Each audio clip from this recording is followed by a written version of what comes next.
Assalamualaikum warahmatullahi wabarakatuh.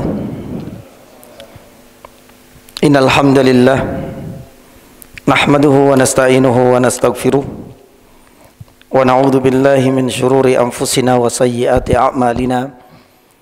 May yahdihillahu fala mudilla lahu wa may yudlilhu fala hadiya lahu. Asyhadu an la ilaha illallah wahdahu la syarika lah, ilahul awwalin wal akhirin. Wa asyhadu anna Muhammadan abduhu wa rasuluh. Allahumma salli wa sallim wa barik ala Muhammad wa ala alihi wa ashabihi wa man ihtadaw bihudahu ila yaumiddin, amma ba'd. Allahumma inna nas'aluka khaira ma fi hadhihi al-lailah wa khaira ma ba'daha wa na'udzu bika min syarri ma fi hadhihi al-lailah wa syarri ma ba'daha. Jamaah dan ikhwas sekalian dirahmati Allah, alhamdulillah pada kesempatan yang berbahagia ini Allah Subhanahu wa taala masih berkenan untuk mempertemukan dan mengumpulkan kita kembali di dalam kajian rutin tafsir dan tadabbur dari surat Al-Kahfi. Satu ayat yang belum tuntas karena menyimpan banyak sekali pelajaran dan faedah berharga yang bisa kita petik darinya, yaitu ayat yang ke-21. Ayat yang ke-21 inilah kejadian dan peristiwa pasca mereka semua sudah meninggal. Dan ini adalah satu yang disepakati oleh para ulama ilmu tafsir. Memang dahulu mereka ditidurkan oleh Allah dalam jangka waktu dan durasi masa yang sangat panjang dan lama. Barulah kemudian kita sampaikan kemarin, apakah kemudian ketika mereka mati, mereka benar-benar mati, ataukah mereka ditidurkan kembali oleh Allah Subhanahu wa taala? Ataukah nantinya mereka akan dibangunkan? Sebagaimana kita sampaikan, ada sebagian yang mengatakan mereka akan ikut bersama dengan Nabi Isa dan haji bersama mereka. Ini juga bagian dari beberapa faedah yang sudah kita sampaikan. Termasuk di antara faedah lain, Allah Subhanahu wa taala firman, "Wa kadzalika atsarna 'alaihim liya'lamu anna wa'dallahi haqq." Janji Allah Subhanahu wa taala itu pasti benar. Benar dan nyata akan terjadi.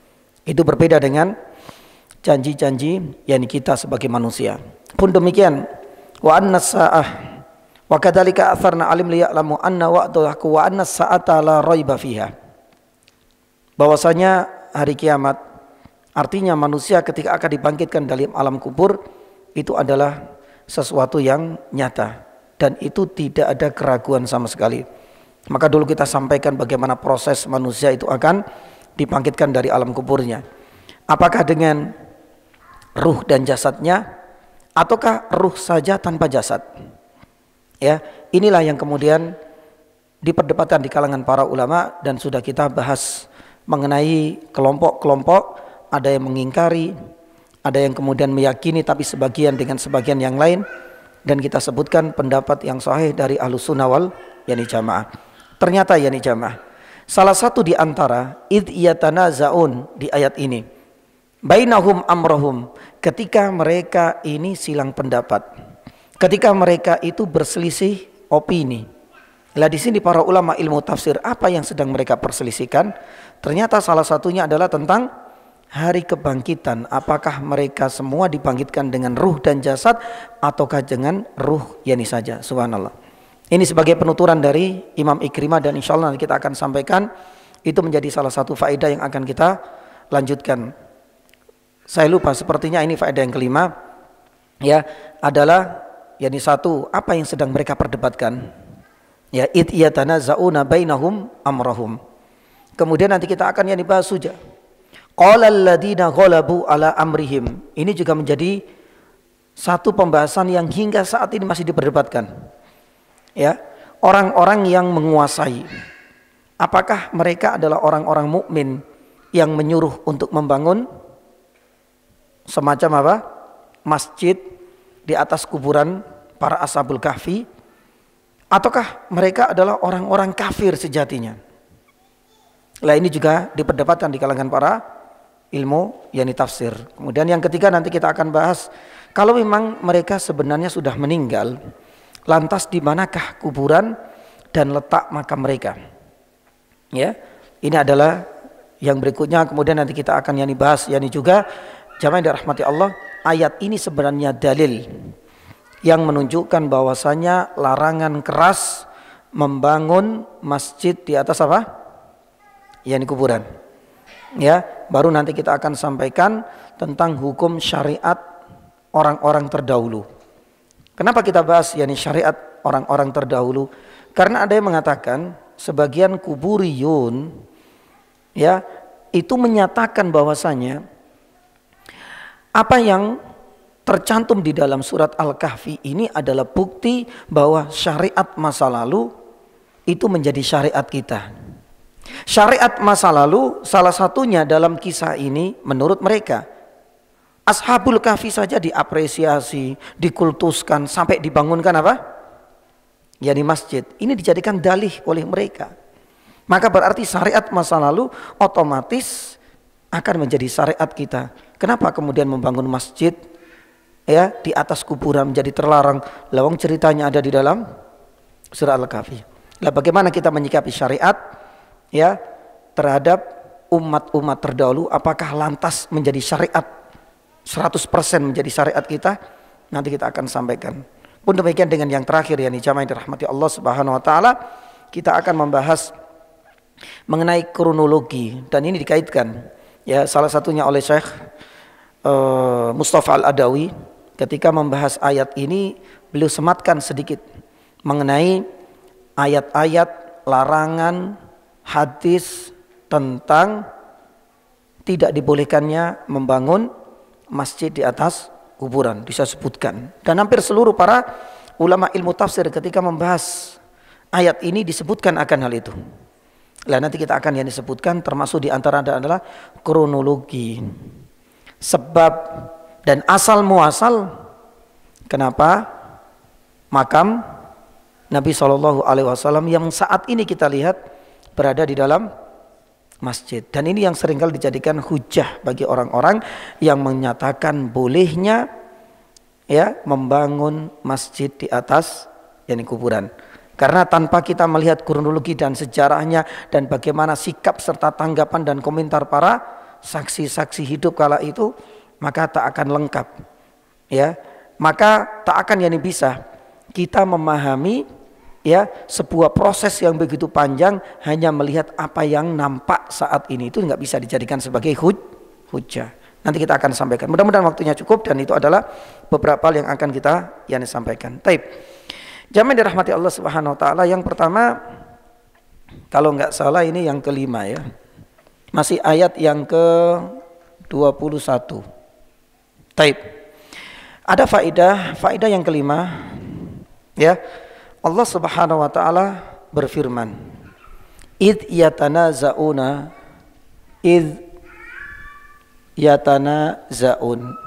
Saya kasih ini aja. Artinya yatanaza'un itu artinya berdebat.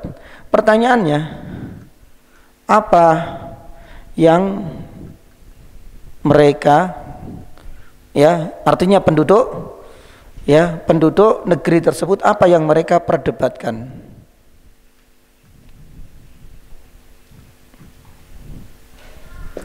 Pasca wafatnya Ashabul yani Kahfi, apa yang mereka perdebatkan? Nah, ini para ulama berbeda pendapat. Yang pertama misalnya ya, ini adalah pendapatnya Ibnu Abbas.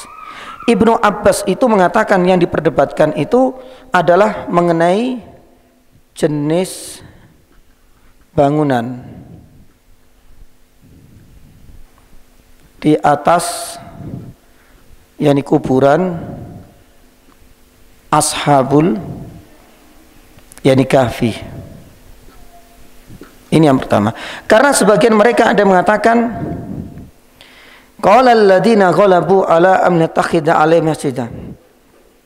Ya, ada yang mengatakan harus dibangun semacam yakni bangunan umum lah, seperti rumah. Tapi ada yang mengatakan bahwasanya jangan, harus dibangun apa? Masjid. Dan ini adalah pendapatnya Ibnu Abbas. Jadi yang diperdebatkan di kalangan penduduk negeri ini adalah kira-kira sebagai bentuk untuk menghormati, mengagungkan Mereka yang sudah meninggal, Ashabul Kahfi yang ceritanya ini kan sudah menyebar kemana-mana. Ini apa yang kita lakukan? Ya sudah, ya seperti sekarang itu kan kalau istilahnya untuk mengenang jasa patriot pahlawan biasanya dibangun apa? Patung. Nah, yang diperdebatkan itu adalah di atas kuburan ini mau kita bangun apa? Ada yang mengatakan semacam rumah. Tapi sebagian lagi enggak. Kita harus bangun masjid. Kalau rumah berarti tidak bisa dipakai untuk ibadah. Sedangkan masjid oke. Jadi sekalian di situ bisa ibadah sholat, bisa sekalian juga untuk ziarah kubur. Ini menurut Ibnu Yani Abbas.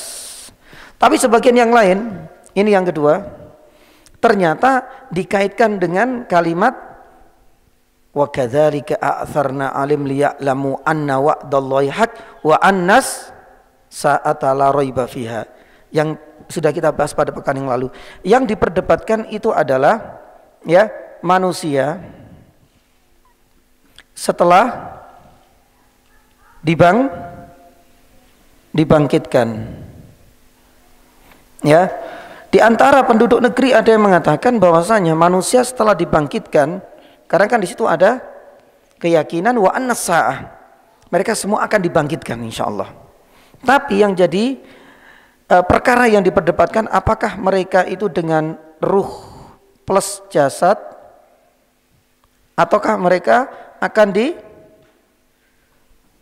dibangkitkan hanya ruh saja. Kemarin pendapat yang sahih Ahlussunnah wal Jamaah ruh dengan jasad apa ruh saja? Ruh dengan jasad. Ya. Lah, ini adalah pendapatnya Ikrimah. Ini yang unik ya nih jamaah. Kenapa unik? Ya.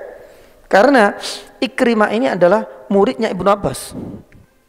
Mujahid ini dari kalangan apa? Dari kalangan para tabi'in. Jadi Ikrimah, Imam Mujahid, Abul Aliyah, ini semua adalah muridnya. Tapi subhanallah ya, hasilnya juga beda-beda dan ini adalah hal yang wajar. Yang ketiga, ya, ini dari seorang ahli tafsir yaitu Imam As-Sa'labi mengatakan yang diperdebatkan adalah jumlah. Jadi kembali kepada pembahasan dulu di awal. Jumlah mereka itu berapa sih? Kita masih ingat ya ini dulu ya. Ini pendapatnya Imam As-Sa'labi.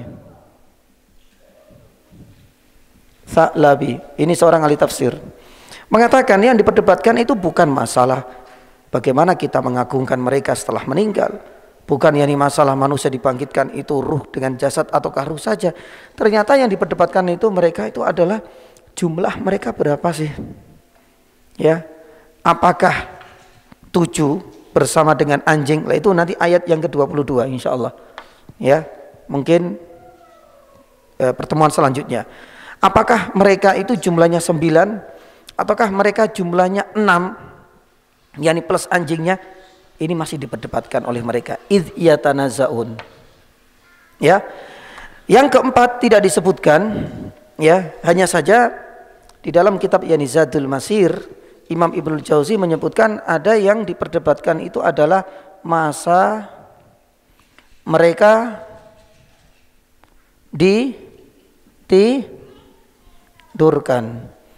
Memang di situ disebutkan 300 lebih dari apa? yakni 9. Ya ini tahu. Ada yang mengatakan demikian, tapi tidak semuanya juga sepakat. Jadi mengenai masa ini masih berbeda pendapat. Ada yang 309, ada yang enggak dan sebagainya. Pun demikian dengan jumlah mereka masih diperdebatkan. Sampai status mereka setelah dibangkitkan masih diperdebatkan. Pun demikian dengan jenis bangunan yang ya di atas kuburan mereka ini bentuknya seperti apa? Rumah ataukah dibangunkan yakni masjid. Tapi beberapa para ulama mengatakan pendapat yang lebih mendekati kebenaran, meskipun semuanya ini diperdebatkan. Mulai dari ini juga diperdebatkan, ini juga diperdebatkan, ini juga semua diperdebatkan. Tapi kaitan dengan ayat ke-21, pendapat pertama ini adalah pendapat yang paling lebih mendekati kebenaran. Karena ayatnya ini langsung nyambung. Idyatanaza'una bainahum amrahum. Faqalu banu lahu bunyanan. Ya, dirikanlah di situ bangunan. Tapi yang lain mengatakan tidak. Qala alladziina ghalabu amrim lanattakhidanna alaihim masjidah. Bangun saja yakni masjid, meskipun sudah ada kuburannya. Ya, makanya para ulama lebih condong dengan pendapat yang pertama karena memang langsung alurnya itu pas dengan yakni ayat atau ungkapan lafadz ayat yakni setelahnya. Taib. Ini yang kelima yakni jamaah. Adapun yang keenam yang ingin kita sampaikan di sini ya, faedah yang keenam itu adalah qala alladziina ghalabu ala amrihim. Ya. Alladziina ghalabu yakni ala amrihim. Kalau terjemahannya mushaf kita apa? Ghalabu ala amrihim. Terjemahannya apa, Pak?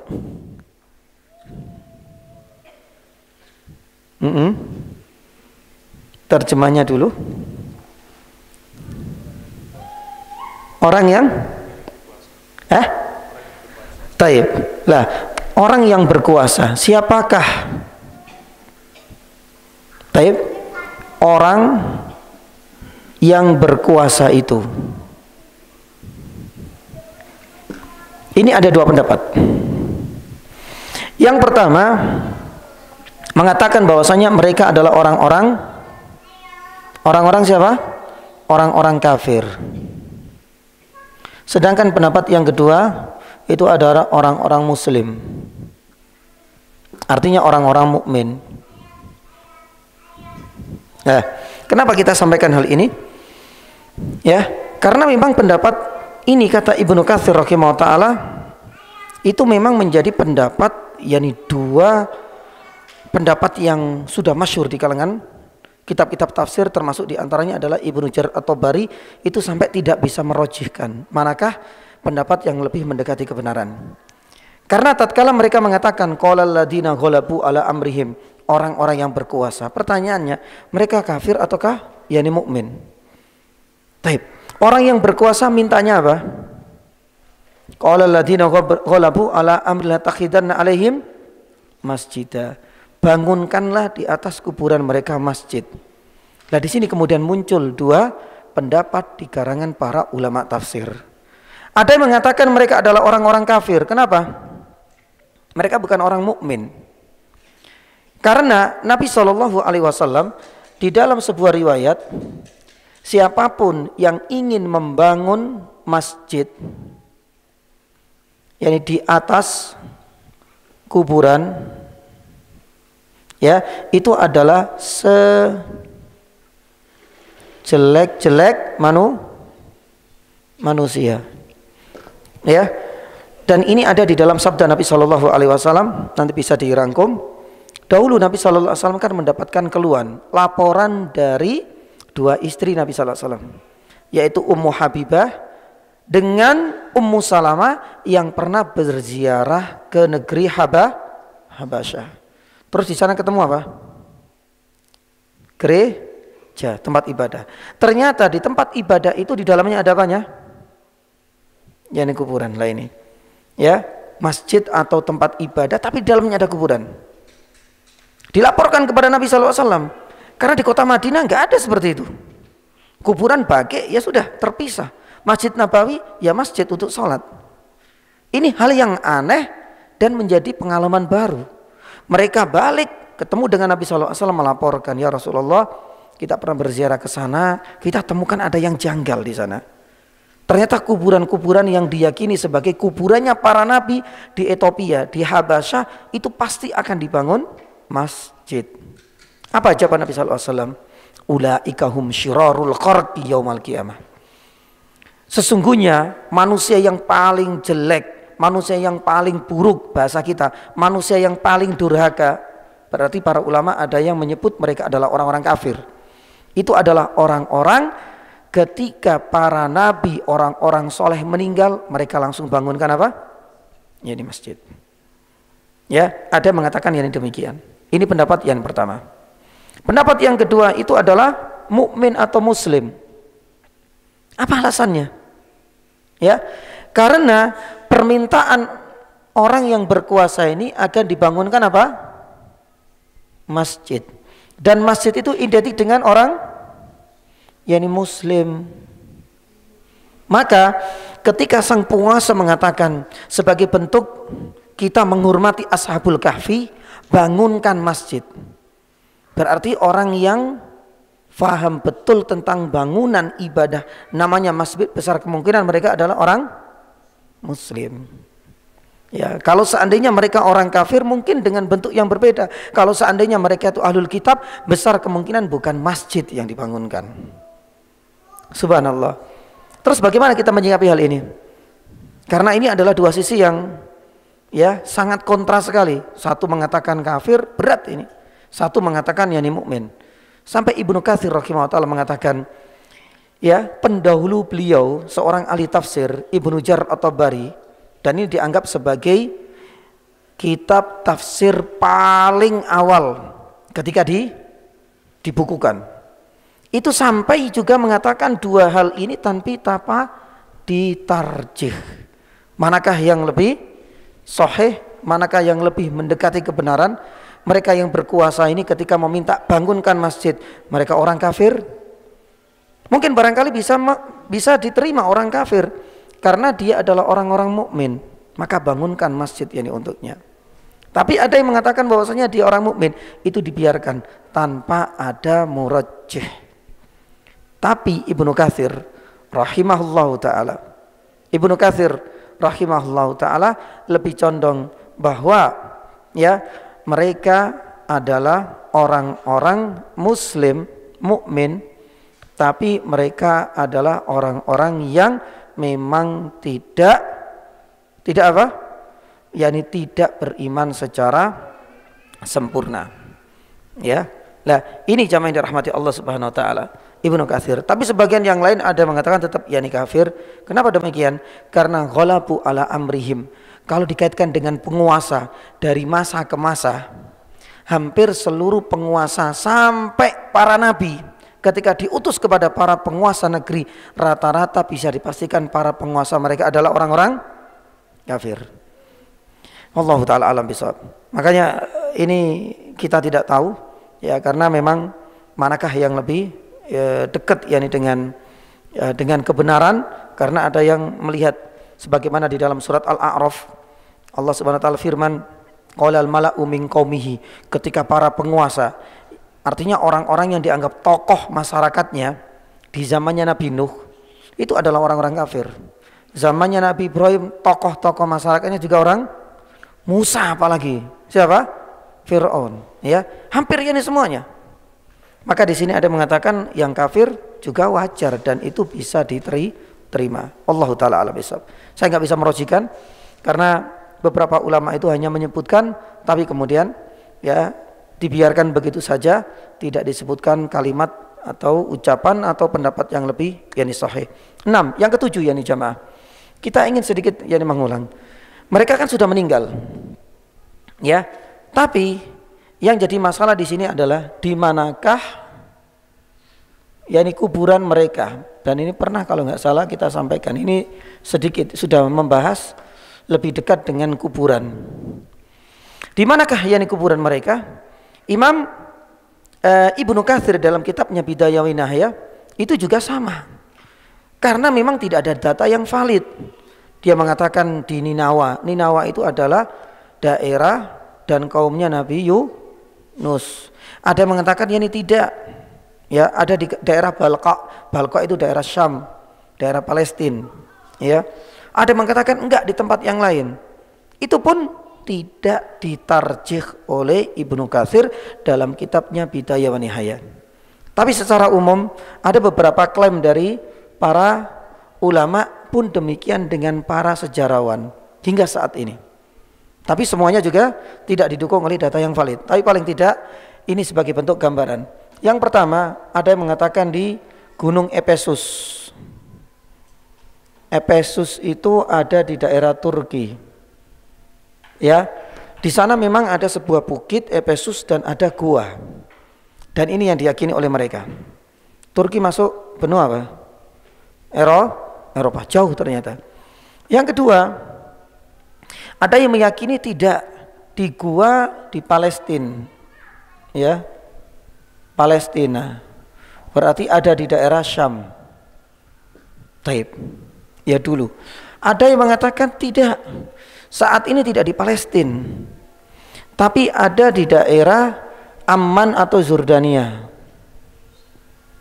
Ya, Jordania ini ada yang mengatakan juga masih daerah Sam. Itu dulu, tapi kemudian pecah kan? Ya sebagaimana Uni Soviet itu kan pecah-pecah jadi daerah kecil. Lah, ada yang mengatakan bukan di Palestina, meskipun dulu itu Syam itu memang mulanya sangat luas, tapi tidak di daerah sana, tapi ada di daerah Jordania. Yang keempat, ada yang mengklaim tidak di daerah Jordania, tapi di daerah mana? Di daerah Syria, Damaskus. Yani Damaskus, yani Syria. Ya, yang hari-hari ini lagi Masya Allah diuji oleh Allah. Ya, ada kalau nggak salah bom atau gimana, Masya Allah sampai ratusan orang meninggal. Taib ini Syria, diklaim di sana ada bukit dan di situ ada gua. Ini semuanya ada gua semua. Ya, dan itu diyakini adalah gua yang dulu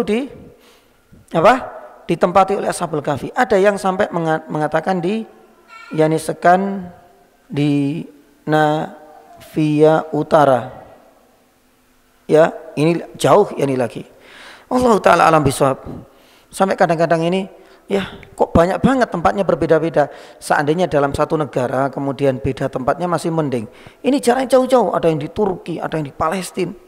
Ya, nggak tahu seandainya para arkeolog ke Indonesia mungkin barangkali dimasukkan mungkin yang ke-6, ke-7 atau sekarang ini apa Bukit Padang apa mana itu Gunung Padang. Mungkin barangkali dimasukkan. Tapi subhanallah ini hal yang unik, nggak ada masalah. Kita sampaikan ini untuk memberikan wawasan. Karena perbedaan di kalangan para ulama zaman dulu sebagaimana tercantum di dalam kitab Hidayah wa Nihayah Ibnu Katsir sampai hari ini membengkak menjadi 5 dan tidak menutup kemungkinan juga semakin banyak. Ternyata mendapatkan perhatian serius. Ya, perhatian serius dari mana? Perbedaan ini ternyata mendapatkan perhatian serius dari Syekh Utsaimin ketika masih hidup. Pun demikian dengan Syekh Muhammad Amin Asy-Syinkiti. Asy-Syinkiti ini ahli tafsir, pun demikian ahli fikih dan usul fikih. Ya, dia dari Mauritania, Syinkit, Syekh Utsaimin dari Saudi. Ternyata perbedaan ini kan semakin liar. Karena dulu itu biasanya lebih kepada mengandalkan data ya pustaka istilahnya. Misalkan ya penuturan-penuturan dari para ulama dulu tercantumkan dalam kitab ini itu. Tapi saat ini kan enggak. Tidak hanya para ahli sejarah, tapi melibatkan para arkeolog ini juga. Makanya kan semakin membengkak ini, semakin liar lah. Lah bagaimana mungkin Turki di sana kemudian ada mengatakan di Amman yang dekat Saudi. Ini gimana ini? Kalau seandainya di Saudi sendiri terus beda-beda, mending. Di Mojokerto kemudian ada di bawah di kota, kemudian fosilnya ada di Pacet, yang lain di Ubalan, di mana sana itu masih mending, mungkinlah terjangkau. Ini jauh. Makanya Syekh Utsaimin rahimahullah taala dan Imam Syinkiti itu sepakat ya, dalam hal ini nggak usah kita sibukkan. Intinya sama. Nggak usah kita sibukkan untuk mencari di mana letak kuburan mereka. Apa alasannya? Syekh Utsaimin ya lebih condong memberikan sebuah alasan karena ya tidak adanya kepastian ya, tidak ada kepastian letak kuburan ya Ashabul Kahfi. Ini menunjukkan bahwasanya perkara ini tidak penting sudah. Ini berkali-kali saya mengatakan demikian. Ini nggak penting. Ngapain kita sibukkan? Seharusnya yang kita telaah, kita pelajari, kita ambil pelajarannya, kita amalkan. Yang nampak, bukankah dalam surat Al-Kahfi ini masih banyak pelajaran-pelajaran yang bisa kita petik? Kesabaran Ashabul Kahfi, kegigihan dan ketekuan iman mereka dalam mempertahankan akidah. Ya, bagaimana pentingnya kita juga hijrah di saat kita nggak mungkin lagi untuk tinggal di suatu negeri. Itu pelajaran penting dan lebih penting karena jelas ayatnya juga gamblang dan para ulama juga sudah menjelaskan. Ngapain kita harus mengikuti ya orang-orang yakni seperti ini yang memang Allah Subhanahu wa taala sengaja sembunyikan, sudah tinggalkan, enggak usah sibukkan. Kemudian yang berikutnya kata Syekh rahimahullah taala, kenapa yakni tidak ada kepastian letak yakni kuburan itu? Karena antara letak kuburan itu kata Syekh Utsaimin rahimahullah taala tidak ada yakni hubungannya dengan syariat atau ibadah. Ya sudah. Kalau memang yakni tidak ada syariat, tidak ada ya hubungannya dengan ibadah, ngapain kita harus menyibukkan, kita harus menghabiskan waktu dan effort kita yang begitu banyak mencari sesuatu yang memang sengaja Allah Subhanahu wa taala tidak menyembunyikan atau tidak menampakkan dan malah menyembunyikannya. Tentu hal ini berbeda dengan kuburannya Nabi Shallallahu Alaihi Wasallam karena sejarahnya jelas. Akhirnya kemudian kan ada apanya? Beberapa konsekuensi hukumnya. Kenapa Nabi Shallallahu Alaihi Wasallam dikuburkan di sana? Ada pelajarannya. Nabi Shallallahu Alaihi Wasallam mengatakan alasannya. Terus bagaimana adab-adab ketika berziarah kubur sudah dijelaskan. Lah ini jelas. Ada objeknya dan ada adabnya. Nah sedangkan ini, apakah ada adab ketika berziarah kubur misalnya, atau apa yang harus dilakukan kalau seandainya melewati kuburan mereka? Gak ada sama sekali dengan syariat. Berarti kalau gak ada, memang sengaja Allah Subhanahu wa taala menyembunyikan letak kuburan mereka sebab tidak ada kaitannya dengan syariat ataupun ibadah. Makanya pun demikian dengan Syekh Muhammad Amin Asy-Syinkiti, yakni seorang pakar ahli tafsir abad ini juga mengatakan demikian. Bahkan yakni beliau mengatakan apa? Dia lebih tegas bahwa semua yang mengatakan ini dan itu dalilnya apa? Yani dhaif. Ya. Karena dalam tataran kajian pustaka, Syekh Amin Asy-Syinkiti sudah mencoba untuk mencari. Tak ada data yang valid. Ketika enggak ada data yang valid, maka sampai kapanpun, kata beliau, istilahnya seperti itu, sampai kapanpun ditemukan ini, itu, dan lain sebagainya, ya sudah. Ya bisa dipastikan temuan-temuan ini tidak akan apa? Berarti sia-sia. Karena memang Allah Subhanahu wa taala menyembunyikan letak kuburan mereka. Titik. Taib. Jamaah dirahmati Allah, ini yang ketujuh. Adapun yang kedelapan, sudah adzan? Taib. Yani yang kedelapan insyaallah kita akan membahas tentang ayat yang ke-21 ini sebenarnya menjadi dalil akan larangan membangun masjid di atas kuburan. Loh kok bisa Ustaz? Bukankah orang-orang yang berkuasa malah nyuruh apa? Membangun. Nah nanti kita akan sampaikan. Tidak seperti itu, malah sebaliknya ayat ini adalah bantahan bagi mereka yang mengatakan boleh, padahal tidak seperti itu kisahnya. Yang kedelapan jamaah dirahmati Allah, ya. Kita akan membahas tentang istidlal para ulama atau mengambil dalil dari ayat ini, bahwa ayat yang ke-21 ini sebenarnya banyak yang tidak menyangka bahwa ayat ini malah menjadi dalil akan larangan membangun masjid atau tempat ibadah di atas apa? Kuburan. Ya. Mungkin istidlal ini kayaknya enggak matching Ustaz. Atau enggak selaras dengan kisah atau intisari dari cerita ini. Bukankah di dalam kisah tadi sudah kita sebutkan mereka berbeda pendapat. Ibnu Abbas mengatakan pokoknya dibangunlah untuk mereka, untuk mengenang jasa-jasa mereka, kisah mereka, baik dalam bentuk rumah bangunan maupun dalam bentuk masjid. Loh kok sekarang kayaknya malah terbalik. Ayat ini kok dianggap sebagai dalil akan larangan. Bagaimana hal ini bisa terjadi?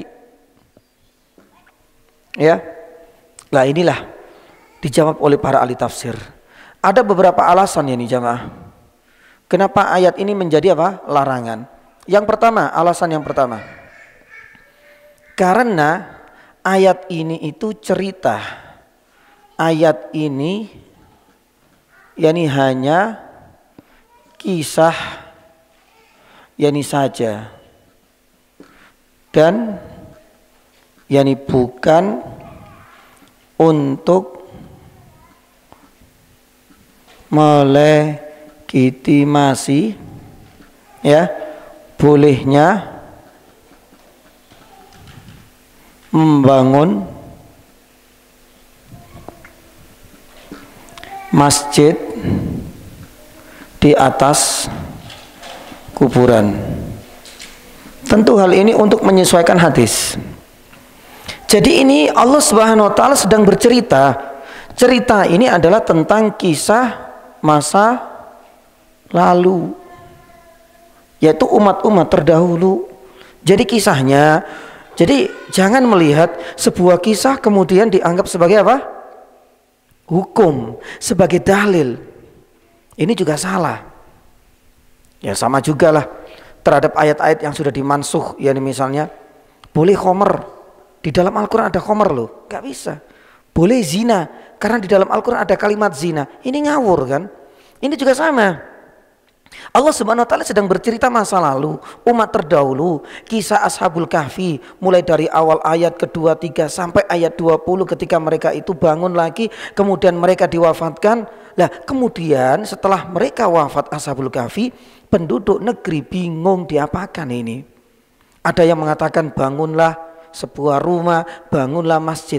Itu hanya sebuah kisah masa lalu. Bukan untuk melegitimasi, loh berarti boleh, Anda salah. Makanya ini adalah pendapatnya siapa? Ibnu Katsir mengatakan demikian. Pun demikian dengan Imam Al-Alusi, seorang ahli tafsir. Jadi ini bukan untuk melegitimasi. Gak ada ahli tafsir yang mengatakan ini demikian ya ini jamaah. Makanya disinilah seperti kemudian ketika Allah Subhanahu wa taala bercerita dalam Al-Qur'an, kan banyak kita jumpai, ini contoh lain. Kan banyak di dalam Al-Qur'an itu kan Allah menceritakan orang-orang kafir Quraisy itu kan melabeli Nabi SAW dengan gelar-gelar buruk. Ya, qala qailum minhum yaquluna innahu lamajnun. Nabi itu apa? Gila. Nabi itu tukang sihir. Pertanyaannya, apakah kemudian kita terapkan konsep yang sama ini berarti Nabi gila? Berarti Nabi itu tukang sihir, berarti Nabi itu penyair? Kan enggak. Al-Quran sedang bercerita, ini loh pendapatnya orang-orang kafir ketika Nabi SAW berdakwah. Ya jangan salah. Pun demikian ini, Allah sebenarnya sedang bercerita, bukan untuk melegitimasi bolehnya membangun masjid di atas kuburan. Itu salah kaprah. Ya, makanya Imam Al-Qarafi, seorang ahli fikih itu mengatakan apa? Ketika Allah Subhanahu wa taala, ini penting ya. Ketika Allah Subhanahu wa taala bercerita tentang umat dan orang-orang terdahulu, itu pasti Imam Al-Qarafi.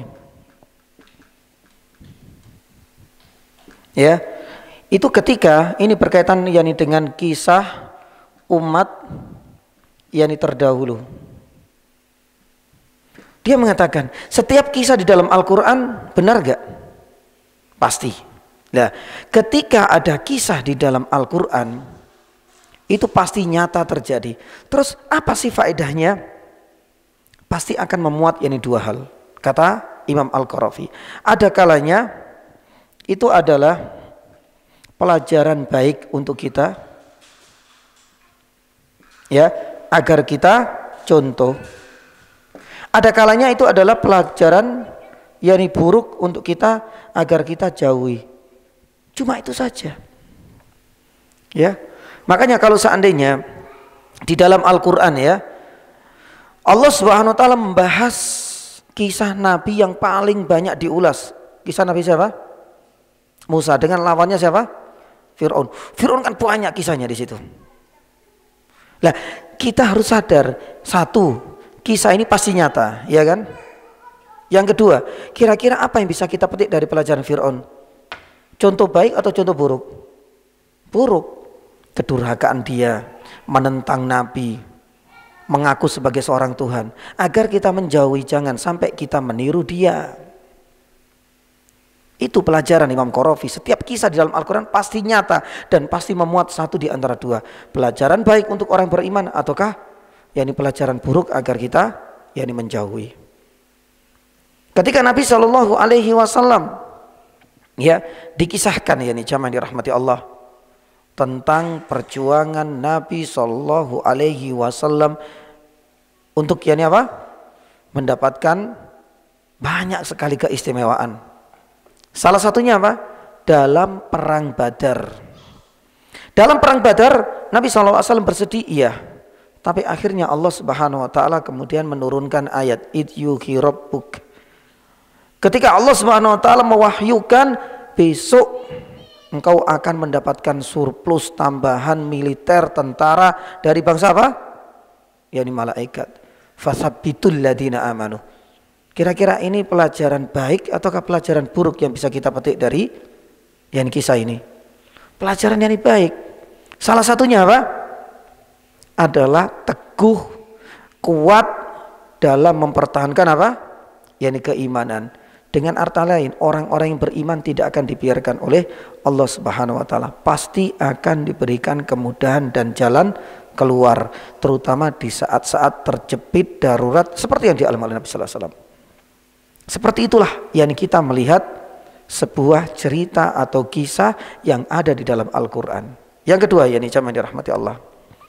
Ya, kenapa ini malah menunjukkan larangan? Ya, lah ini merujuk kepada ya ini Pak tadi nggak kelihatan ya?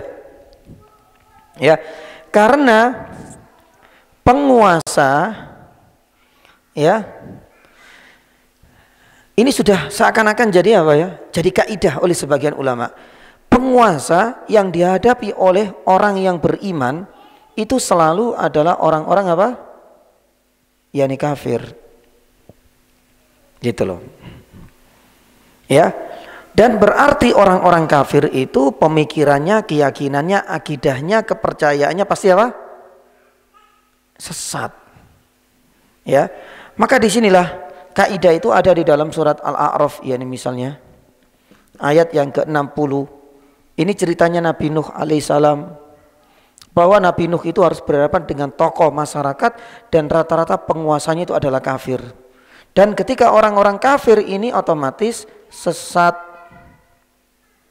ya, maka tatkala yang mengatakan orang kafir, bangunkanlah untuknya masjid, apakah kemudian kita terima? Tidak. Ini pemikiran yang sesat. Makanya tidak bisa kemudian kita terima yang ngomong itu bukan orang mukmin. Ini menurut pendapat yang pertama tadi.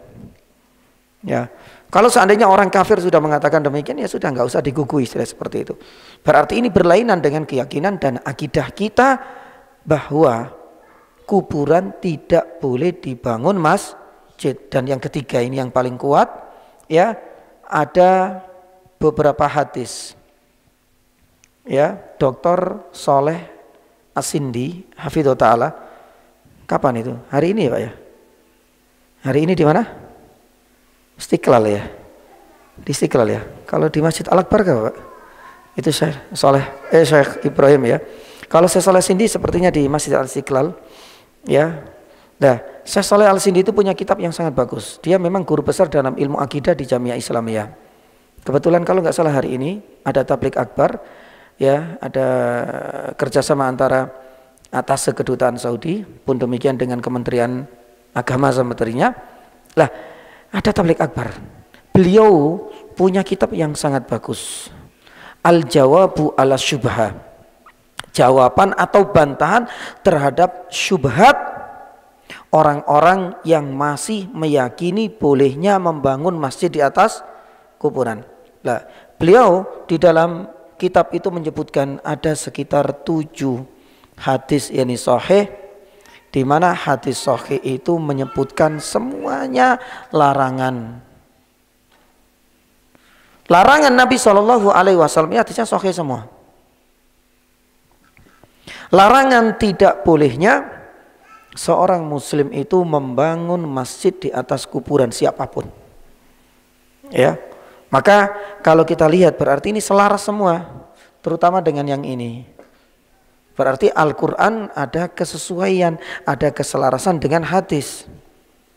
Karena ayat ini tidak sedang melegitimasi, karena tahu hadis itu melarang. Dan ini cuma bercerita saja, tidak kemudian malah membolehkan.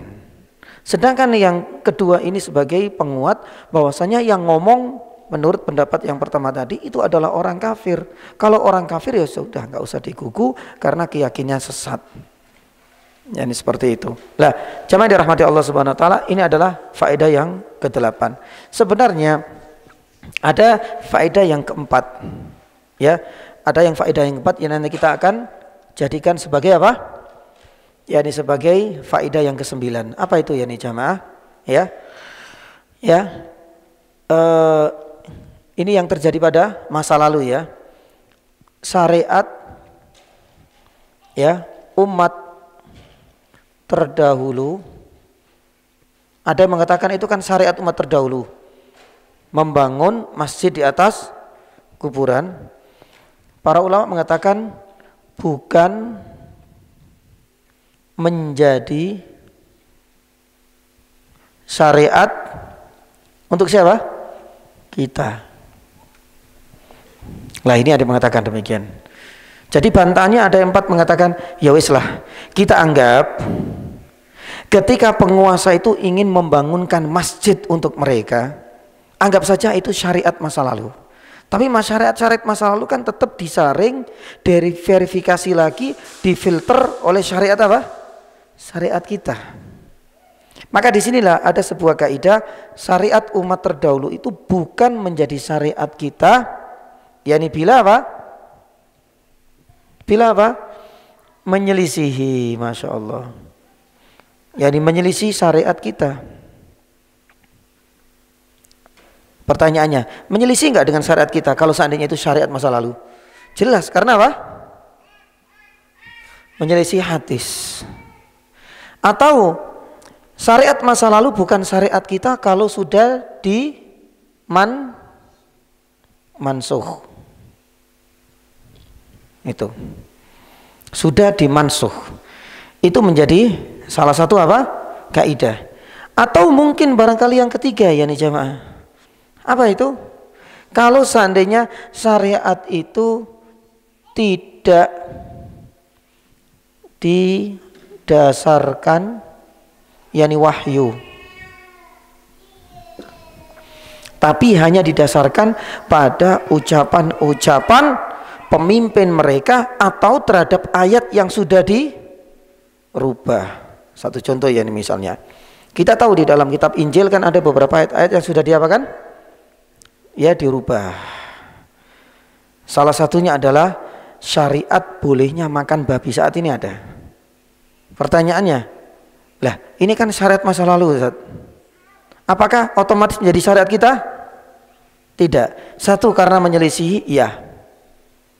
Ya, yang kedua ternyata mereka tidak menyandarkan kepada wahyu, tapi kepada kitab-kitab yang sudah dirubah, direvisi, atau mungkin barangkali diamandemen yakni berapa ayatnya. Maka inilah yang akan kita bahas yakni pada faedah yang ke-9 ini. Jamaah yang dirahmati Allah Subhanahu wa taala. Faedah yang ke-9 kita akan membahas lebih rinci mengenai yakni sikap yakni para ulama terhadap syariat umat terdahulu.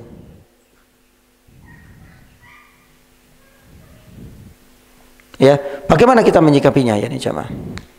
Ya, tapi kita sudah buat kaidah yang disepakati oleh para ulama. Sebentar.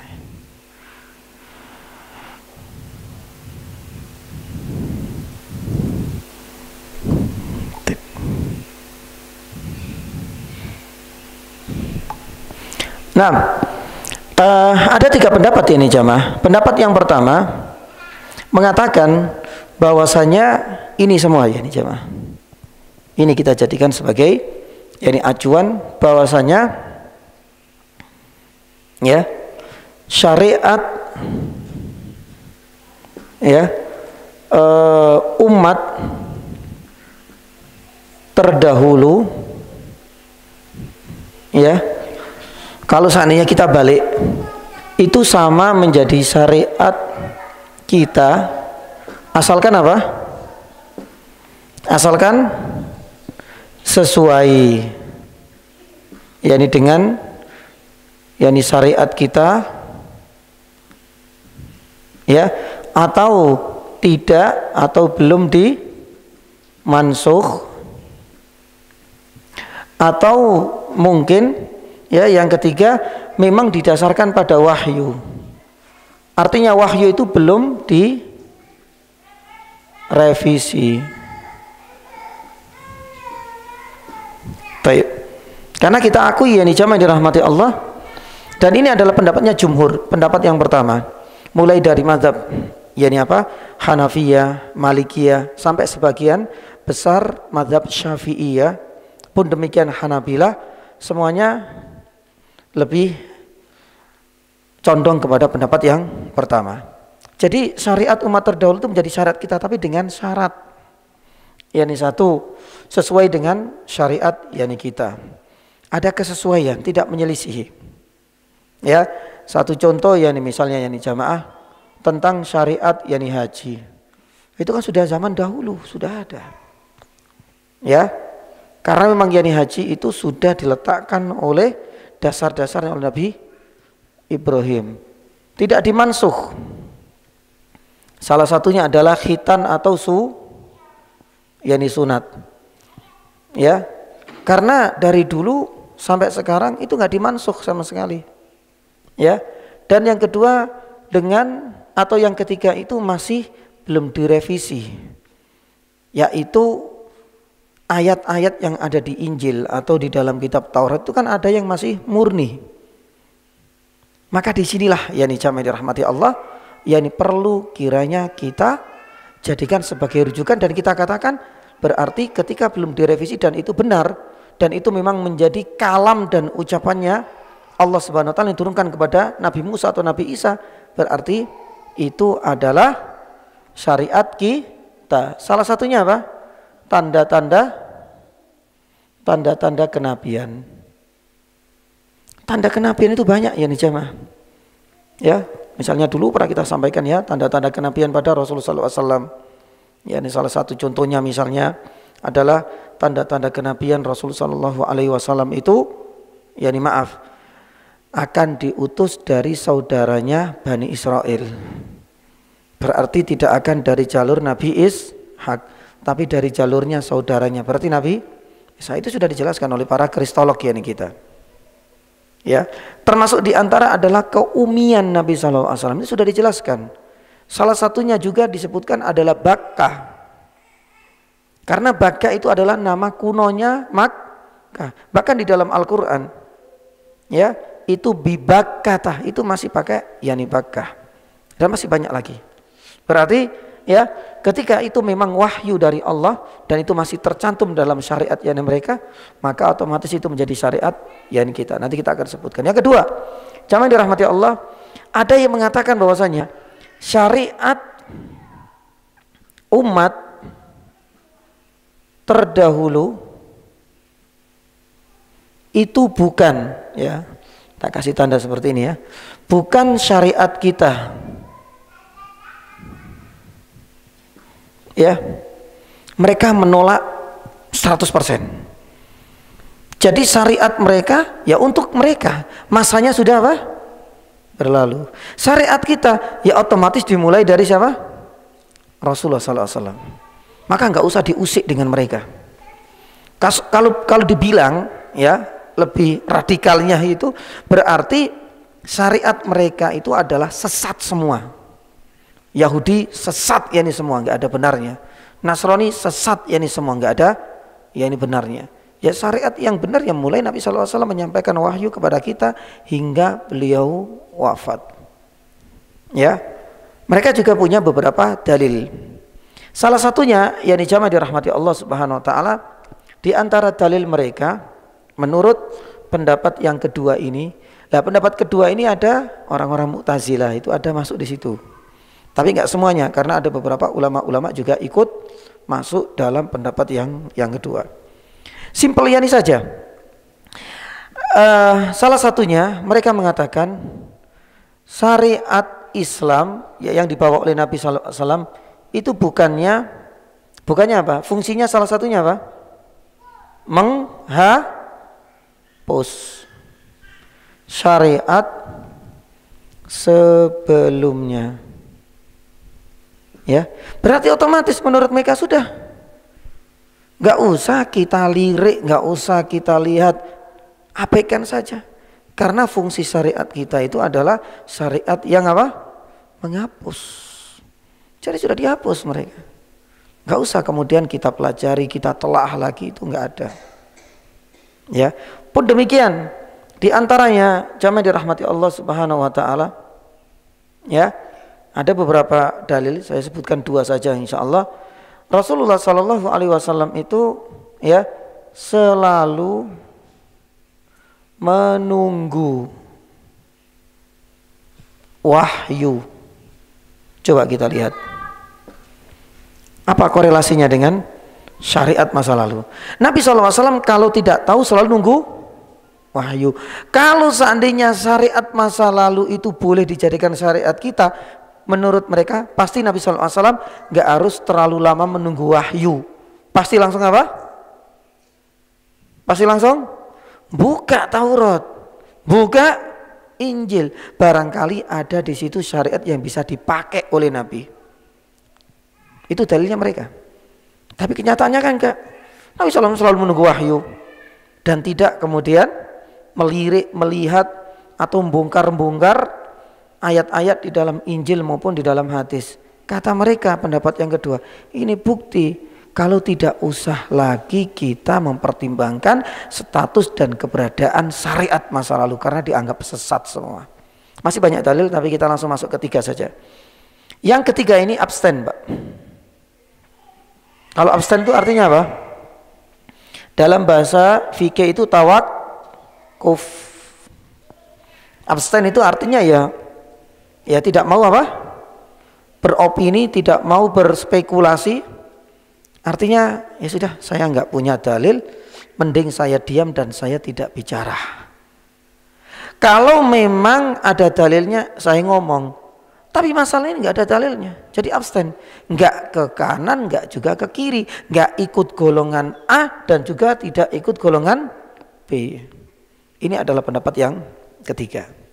Tapi kita sampaikan ini, jamaah dirahmati Allah, ya, pendapat yang benar itu adalah pendapat ini, atau lawannya ini tadi, ya. Jadi kalau ini kan bukan, tapi berarti ini negatif semua. Tapi kalau iya, maka berarti semuanya positif. Dan ini adalah pendapat yang ini benar. Kenapa demikian ya nih jamaah dirahmati Allah Subhanahu wa taala? Kita tahu di dalam kaidah ya, di dalam kaidah usul fikih itu dalil-dalil yang dijadikan oleh para ulama ilmu usul fikih atau fikih ya, itu banyak sekali.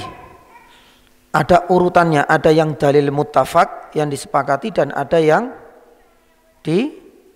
diperselisihkan.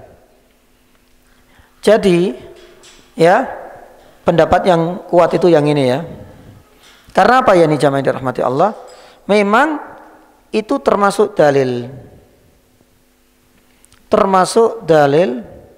yakni dalam ya dunia yakni ilmu usul fikih. Jadi di dalam dunia ilmu fikih itu dalil dibagi menjadi dua ya nih jamaah. Yang disepakati dan yang kedua masih diperselisihkan. Kalau yang disepakati misalnya Al-Quran, kemudian hadis, kemudian ijma, kemudian qiyas. Meskipun qiyas ini ada yang masih diperselisihkan. Ada yang dalil-dalil masih diperselisihkan. Salah satunya itu adalah apa? Perkataan sahabat. Apakah perkataan yang di sahabat itu murni semuanya menjadi dalil? Ini masih diperselisihkan. Ada yang mengatakan maslahat mursalah. Pembahasan dalam usul fikih ya. Salah satunya ya ini. Syariat umat yakni terdahulu. Jadi masuk dalam pembahasan. Berarti apa? Kita tidak boleh mengikuti pendapat yang kedua. Artinya apa? Menutup celah sama sekali tidak. Lawang ini dibahas kok dalam usul fikih. Berarti masih ada yang dipertimbangkan, masih ada yang diperhitungkan oleh para ulama usul fikih. Itu yang pertama. Karena termasuk salah satu dalil yang dipertimbangkan di dalam dunia ilmu usul fikih. Yang kedua, sudah kita sampaikan. Kita itu menyikapi dengan apa? Dengan bijak. Ya, artinya tidak serampangan. Kita sikapi dengan bijak, tidak serampangan. Karena kenyataannya jamaah yang dirahmati Allah, coba kita lihat. Ya, ini semua dan masih banyak contoh-contoh yang lain. Ya, menunjukkan bahwasanya syariat ini sudah ditetapkan oleh Allah untuk umat-umat terdahulu. Dan kenyataannya saat ini masih apa? Masih kita jalankan. Maka berarti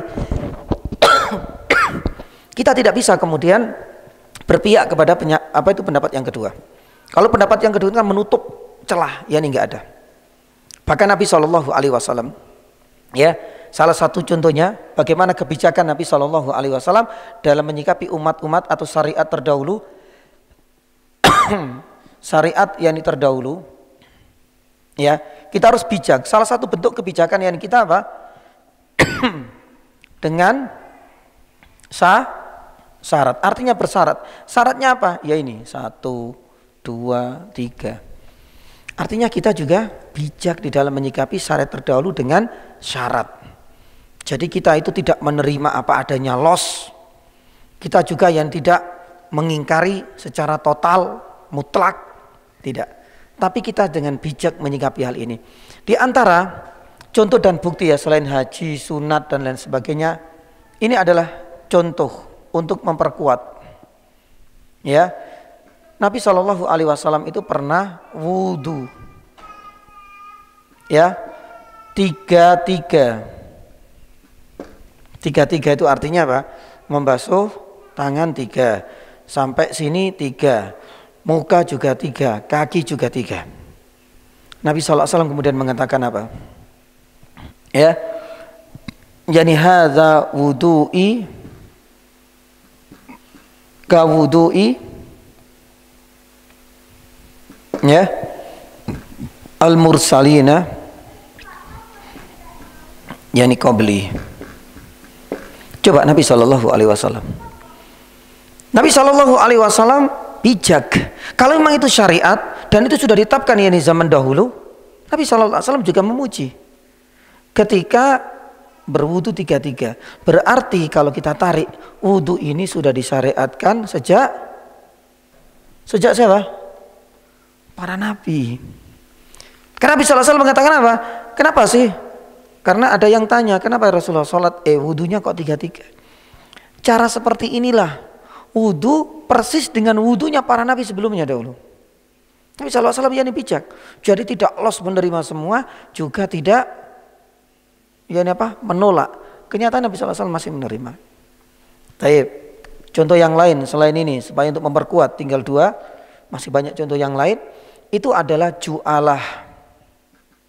Apa itu ju'alah itu, Pak? Ini masuk dalam dunia ya ekonomi syariah biasanya.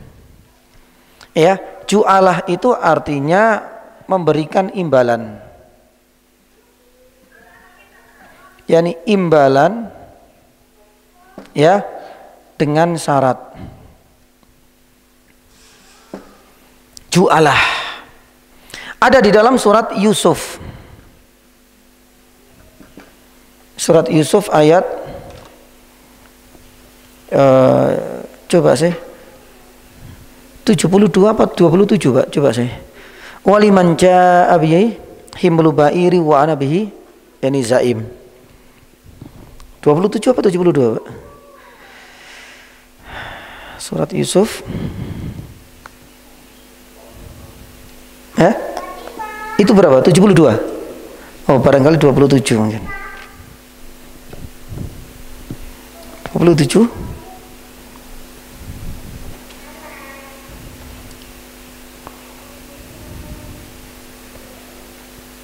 Ada enggak?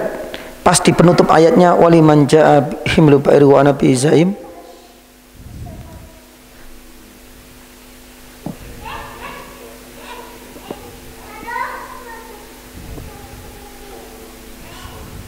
Berarti salah ya? Waliman jaa himlu ba'ir 72 ternyata. Memang ya 72. Qalu nafkidu su'al malik waliman jaa, yaitu maaf, waliman jaa bi himlu ba'iri wa ana bihi zaim. Kalau kita masuk dunia fikih murni, kita akan jumpai di dalam kitabul buyu, kitab jual beli itu apa? Ju'alah. Ya, dan ju'alah itu adalah memberikan imbalan tapi dengan syarat. Ini ada kisahnya. Kisahnya itu adalah ketika di dalam sebuah riwayat dari Abi Sa'id Al-Khudri dan hadisnya sahih. Nabi SAW bercerita ada sahabat yang kemudian datang ke suatu negeri, minta dilayani sebagai tamu, semuanya nolak.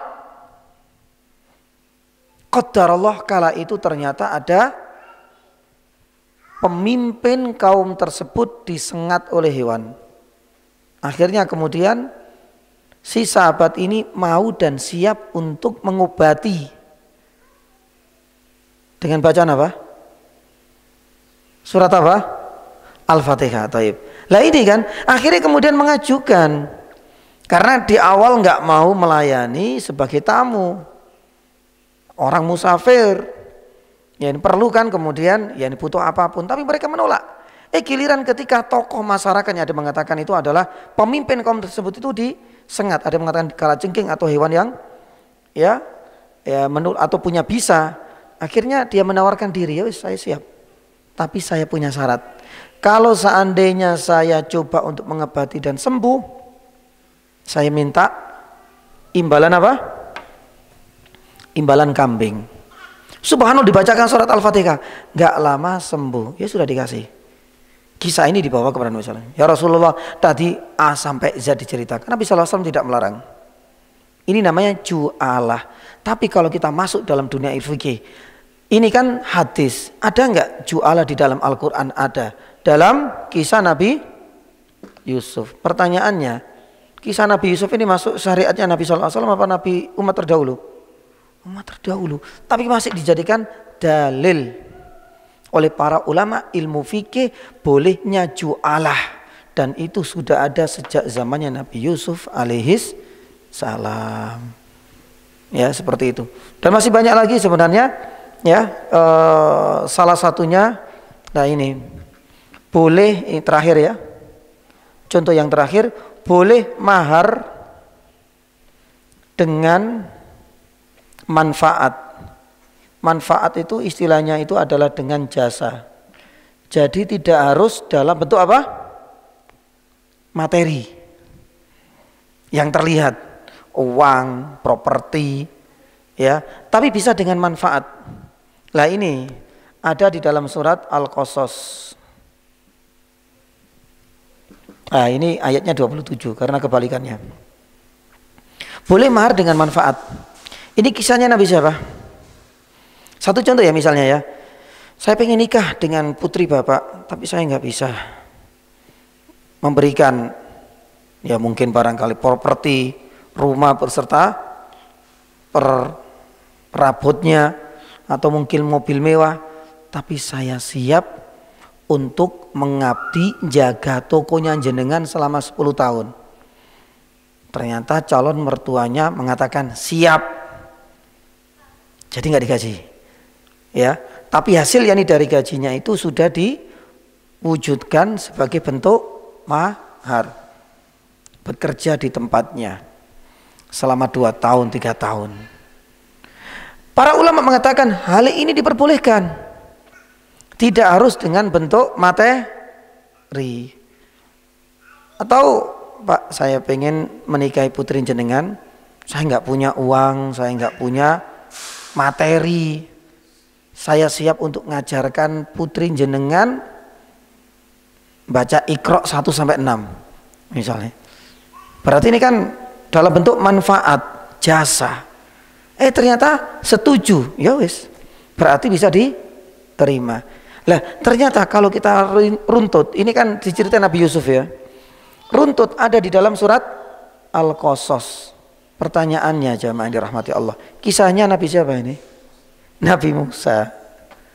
Nabi Musa itu ketika mau menikah, inni uridu an unkihaka ibnatayya, itu kan siap, saya ingin menikahi salah satu di antara putri bapak, tapi saya nggak punya uang, tapi saya akan mengabdi, mengembalakan kambing sama Nia Hijaz, yakni selama 8 tahun. Bayangkan, diterima? Iya. Pertanyaannya, apakah kisah ini kemudian hilang begitu saja ketika syariat Islam itu dibawa oleh Nabi SAW? Enggak, masih dipakai dalil oleh para ulama ilmu fikih. Padahal itu syariatnya ada pada zamannya Nabi Musa. Berarti apa ya nih jamaah? Ya ini adalah bukti, ya, bahwasanya yang kita ketahui banyak syariat-syariat masa lalu yang sebenarnya menjadi syariat kita asalkan terpenuhi syarat-syaratnya. Tapi lah ini khusus untuk tadi pembahasan membangun masjid di atas kuburan, karena ada yang mengatakan loh itu nggak apa-apa, itu syariat masa lalu umat terdahulu, itu otomatis menjadi syariat kita. Lah kita kasih gambaran ini. Anda sudah paham belum mengenai sikap kita dalam menghadapi syariat sebelumnya? Kita kasih gambaran, ada 3 pendapat, dan pendapat yang sahih yang ini. Kita nggak menolak bahwasanya syariat masa lalu itu ya menjadi syarat kita. Iya, kita sama dengan Anda, tapi harus ada beberapa syarat. Kalau seandainya syaratnya terpenuhi, oke. Banyakkah contoh-contohnya? Tapi kalau seandainya syaratnya nggak terpenuhi, Trinitas ya misalnya, itu nggak masuk. Ya, apakah kemudian Anda katanya ngomong boleh membangun masjid di atas kuburan karena syariatnya Ashabul Kahfi? Ya wis, kalau gitu sekalian lah, Trinitas sekalian ente yakini mau? Ya nggak akan mau, karena syariat itu juga syariat loh, itu syariatnya umat terdahulu, orang-orang yang membangkang dari ya Hawariyun, dari pengikutnya Nabi Isa alaihissalam. Tentunya kan enggak kan? Kenapa Anda enggak mengakui Trinitas padahal itu juga syariat masa lalu? Ini menyelisih Ustaz dengan keesaan, sama juga dengan masalah ini. Karena ini menyelisih syariat kita, makanya tidak semua syariat masa lalu menjadi syariat kita ya. Kalau memang benar-benar menyelisihi atau sudah dimansuh, atau mungkin barangkali ya sebagaimana kita sampaikan, yang ketiga itu tidak diturunkan lewat jalur wahyu, tapi hanya ucapan pemimpin mereka yang dijadikan sebagai wahyu dan diklaim sebagai kalam Allah Subhanahu wa taala. Taib. Ini yang keberapa? Yang ke-9. Adapun yang ke-10 yakni jamaah yang dirahmati Allah Subhanahu wa taala, ya, yang ke-10 kita akan membahas setelah sikap yakni para ulama ini mengenai ya kronologi ya makam atau kuburan Nabi Sallallahu Alaihi Wasallam, yakni saat ini. Dan ini sebenarnya juga dijadikan sebagai hujah oleh orang-orang tadi. Jadi yang sering dijadikan hujah itu adalah rata-rata 2. Satu, kuburan Nabi sekarang di mana? Dalam. Ya boleh berarti. Yang kedua, Ashabul Kahfi. Ya, kan di situ mau dibangunkan masjid. Berarti ada ceritanya. Selalu itu yang sering dijadikan sebagai hujah. Tapi untuk yang pertama kan sudah kita bantah tadi ya. Mudah-mudahan cukup ya. Termasuk hujah apapun terbantahkan. Ini cuma cerita, mbok yo jenengan paham. Ini bukan untuk melegitimasi. Yang kedua, ini ucapannya orang kafir, maksud dijadikan sebagai dalil. Ini juga matching. Yang ketiga tadi sudah kita sampaikan, hadisnya malah sebaliknya. Yang keempat, ya ente masih bersyukur ini syariat masa lalu, sudah dibantah. Kita tidak boleh menerima 100%, ada prasyaratnya. Yang kelima, lah ini kita bahas yang khusus. Ya, ada yang mengatakan, loh sekarang kuburannya Nabi SAW ada kok di dalam. Ngapain Anda nolak-nolak seperti itu? Kenapa Anda melarang? Nah tentu yang di dalam menyikapi makam Nabi SAW kita harus tahu kronologinya, sejarahnya yang bagaimana. Ya, nah di sini ada beberapa tahapan-tahapan kaidah-kaidah yang harus kita difahami. Kaidah yang pertama, kita harus yakin bahwasanya kaidah yang pertama, ya, setiap nabi yang wafat akan dimakamkan di mana? Di tempat yakni ia meninggal. Ini kaidah yang pertama. Jadi kita nggak langsung membantah, loh ini gini, enggak. Kita butuh kaidah-kaidah supaya nanti kita itu tahu runtutannya seperti apa. Ya. Dan ini yang pengen saya sampaikan ke para jamaah supaya kita tahu runtutannya. Kaidahnya apa saja sih untuk menjawab ini? Kok terlalu panjang? Memang supaya nanti, karena kalau kita langsung kemudian memotong kaidah awal-awal ini, nanti kita akan tidak memahami masalah kronologi makamnya Nabi SAW ini, tidak akan utuh. Baik, jamaah yang dirahmati Allah Subhanahu Wa Taala, ini adalah kaidah yang pertama yang harus kita pahami. Nabi SAW pernah bersabda, disebutkan dalam Sahih Bukhari. Ya, dan ini adalah hal yang tidak bisa kita tolak. Nabi SAW yakni sendiri mengatakan demikian. Ma kubido nabiyun, ya, tidaklah seorang nabi itu akan diwafatkan oleh Allah Subhanahu Wa Taala, para nabi itu semuanya, illa kecuali akan yudfan, dalam riwayat yang lain, ya, akan dimakamkan di mana beliau itu meninggal. Dalam versi yang lain, ya, mata nabiyun yani illa dufina haitsu kubidz, akan dimakamkan di mana nabi tersebut dicabut ajalnya oleh Allah Subhanahu Wa Taala. Jadi ini untuk melihat yakni kaidah. Maka ketika Nabi SAW, kita tanya, Nabi SAW ketika meninggal, dan kita tahu meninggalnya Nabi SAW di rumahnya siapa? Atau di kamarnya siapa? Aisyah.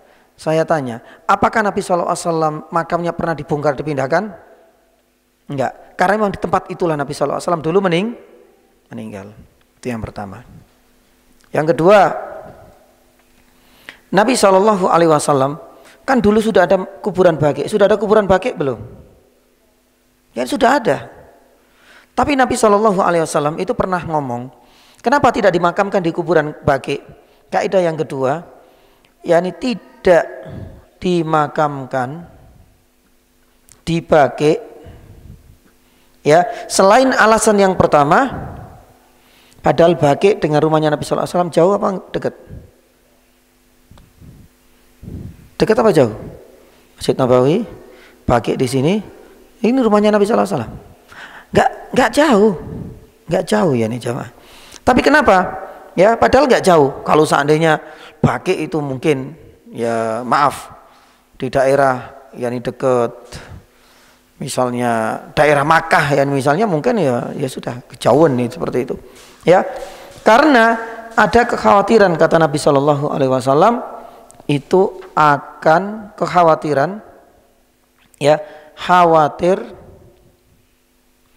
akan dikultuskan. Ini adalah salah satunya. Jadi ada kekhawatiran pada diri Nabi SAW, lau ubris, seandainya kuburan saya itu, maaf, dimakamkan di pemakaman yang umum, besar kemungkinan hal ini akan dikultuskan. Ya nggak bisa kita gambarkan, nggak bisa kita bayangkan seperti apa. Tapi ketika Nabi SAW semenjak tinggal di situ, artinya diproteksi. Satu, karena memang perintahnya Allah, semua Nabi juga akan, ya, berlaku seperti yang disampaikan oleh Nabi. Dan yang kedua, Nabi sendiri mengatakan demikian. Enggak mau. Kenapa demikian? Karena itulah yang terjadi pada umat-umat terdahulu. Kekhawatiran Rasulullah SAW sebenarnya berlebihan apa enggak? Enggak. Karena sekarang saat ini bisa kita jumpai. Jangankan ya orang yang sangat dianggap alim, kadang tokoh masyarakat ini saja yang mungkin kita enggak tahu kesolehannya, kebaikan akhlaknya, tapi dianggap punya jasa besar untuk sebuah negeri ini saja kadang-kadang apa? Kadang apa? Dibangunkan spesial, ditambah-tambahi apa dan lain sebagainya. Itu baru tokoh masyarakat. Apalagi kalau seandainya kita lihat ada orang yang dianggap berilmu luar biasa. Dan itu nggak bisa digambarkan. Kalau seandainya Nabi SAW sendiri, itu besar kemungkinan akan mengalami yang sama. Karena Nabi SAW itu tahu betul bagaimana kondisi masa lalu. Pun demikian diberikan tahu oleh Allah Subhanahu Wa Taala seperti apa sih gambaran masa depan. Dan wakilnya seperti ini. Ya, ini adalah yang kedua. Adapun yang ketiga, yang keempat, kelima, keenam, mungkin nanti kita sampaikan pada pertemuan selanjutnya ya, insya Allah. Mudah-mudahan masih ini sabar karena ini tidak boleh terputus ya. Kaidah awal ini adalah kaidah tentang ya penanaman nilai-nilai ya keyakinan kita terhadap pesan mulia dan wasiat Rasulullah SAW. Karena kalau seandainya nanti ada yang masih ngeyel terus, nanti akan balik lagi kemana? Ke sini. Makanya inilah pondasi dasarnya, nanti kita ambil yang pondasi dasar dulu. Baru nanti kita akan masuk pada sejarahnya. Sejarahnya juga kita harus runtut. Mulai di zamannya Nabi, mulai zamannya sahabat, tapi secara umum. Ya, baru kemudian sebagaimana yang kita saksikan yani hari ini. Supaya nanti kita yani faham. Allahu ta'ala alam yani bisawab. Semoga apa yang kami sampaikan bisa memberikan yani satu manfaat, tapi paling tidak untuk menjawab kronologi makam Nabi sallallahu alaihi wasallam itu persis dengan kisahnya orang-orang soleh di zamannya Nabi Nuh alaihissalam. Kalau kita hanya melihat yani maaf, kita hanya melihat kan di dalam surat yani Nuh yani maaf itu kan disebutkan ya bahwasanya ada yani Ya'uq, ada Nasr. Para ulama sepakat mereka adalah orang-orang soleh. Tapi orang yang tahu saat ini, loh itu loh kuburannya sudah dibuat replika dan lain sebagainya, di model sedemikian rupa. Tayyib. Apakah kemudian maaf ketika kita melihat seperti itu wakilnya, loh berarti boleh no? Lah ini dulu orang soleh kok. Berarti sah-sah saja no. Lawang ini adalah orang soleh di zamannya. Anda salah, antum harus tahu dulu sejarahnya. Istilahnya itu jas merah mungkin Pak ya. Jangan sekali-kali apa? Melupakan. Anda tahu nggak kronologinya? Siapa yang berbuat seperti itu? Apakah itu wasiat dan keinginannya orang-orang soleh? Tidak. Jangan melihat saat ini ada kemudian dijadikan dalil. Enggak, sama juga dengan kita menjawab Nabi SAW. Tapi nanti kita runtut juga. Jangan yang melihat nampak seperti ini, oh boleh, berarti sudah. Ya, boleh siapapun yang meninggal boleh dibangunkan masjid di atasnya. Itu ya sebuah pemahaman yang prematur terhadap yakni fakta sejarah dan fakta dalil. Kita baru membangun pondasi dua ini dan mudah-mudahan insya Allah kita lanjutkan pada pertemuan selanjutnya. Maaf, ada pertanyaan ya nih jamaah? Ada pertanyaan? Cukup insya Allah. Jazakallah khairan dan mudah-mudahan ya pertemuan selanjutnya bisa kita tuntaskan secara utuh ya sebuah syubhat ini. Ya, salah satu di antara ulama yakni Syekh Mustafa Al-Aladawi itu di akhir-akhir ketika membahas selesai ini sebelum masuk ke ayat yang ke-20 dia membuat ulasan khusus tentang apa? Laknatnya membangun kuburan dan disentil juga sedikit tentang kuburan Nabi SAW. Dan ini adalah bagian dari tadabbur dan istimbat terhadap ayat 21 dari surat yakni Al-Kahfi. Demikian, semoga ada faedahnya. Kita tutup dengan doa akal majelis. Subhanallah, asyhadu an la ilaha illa anta astaghfiruka wa atubu ilaik. Wa sallallahu ala nabiyyina Muhammadin wa ala alihi washabihi wasallam. Assalamualaikum warahmatullahi wabarakatuh.